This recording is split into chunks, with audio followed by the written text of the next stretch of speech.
সবসময় বাচ্চাদেরকে বাইরে থেকে কেন নাস্তা কিনে দিতে হবে? একটু পরিশ্রম করে নিলে কিন্তু ঘরে স্বাস্থ্যকর নাস্তা বাচ্চাদের জন্য তৈরি করে দেওয়া যায়। আর এই নাস্তাটা তৈরি করা একদম সহজ। আর এই বনরুটিগুলো তো দেখতে পাচ্ছেন কত সুন্দর হয়েছে। আসসালামু আলাইকুম, কেমন আছেন আমার প্রিয় ভাই ও বোনেরা? আশা করি সকলে ভালো আছেন। আলহামদুলিল্লাহ, আমিও ভালো আছি। এখানে আমি পরিমাণ মতো ময়দা নিয়েছি, 1 চামচ চিনি দিয়েছি, হাফ চামচ লবণ দিয়েছি, 3 চামচের মতো সয়াবিন তেল দিয়েছি, দিয়ে ভালোভাবে এটাকে মেখে নিচ্ছি। দেখতেই পাচ্ছেন এভাবে ভালোভাবে মেখে নিতে হবে।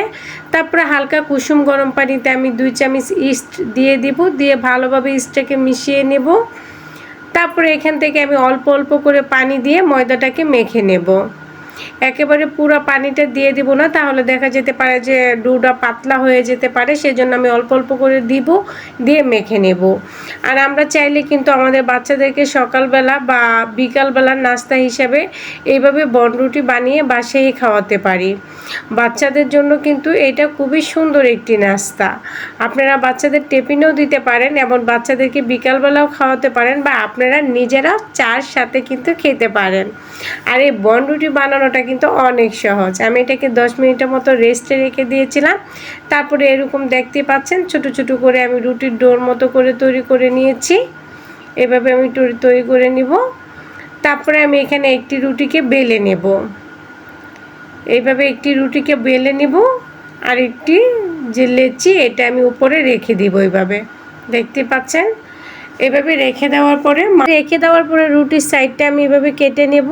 আর রুটির যে লেচিটা আমি দিয়েছি সেটা মাঝখানটা আমি একটু ছিদ্র করে নেব।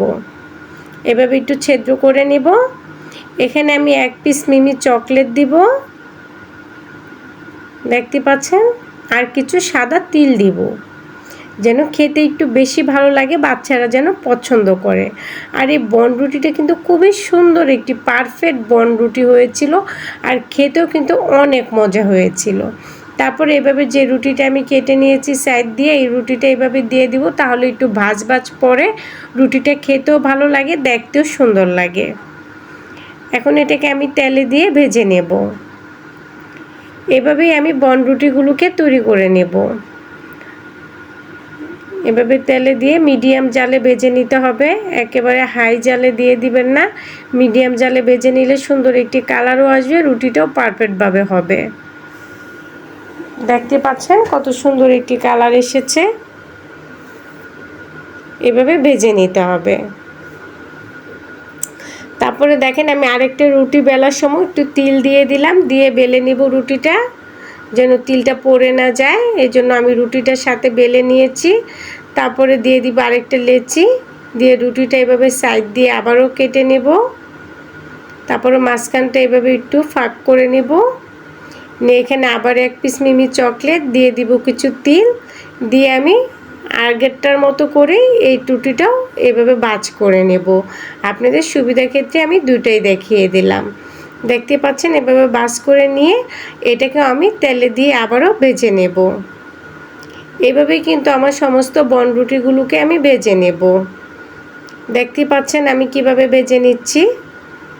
আর বাচ্চারা কিন্তু এই রুটিটা অনেক পছন্দ হবে, যেহেতু মিমি চকলেট দেওয়া আছে, আবার তিল দেওয়া আছে। বাচ্চাদের কিন্তু তিল, মিমি চকলেট এগুলো খুব পছন্দ করে।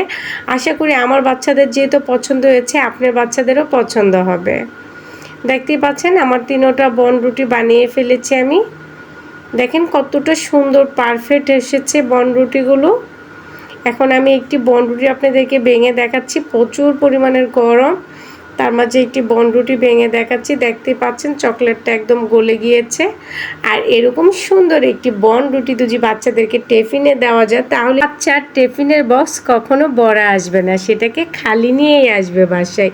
তো এ পর্যন্তই ছিল আমার আজকে বনরুটির রেসিপি। ভালো লাগলে একটি লাইক করবেন, কমেন্ট করবেন, শেয়ার করবেন। আল্লাহ হাফেজ।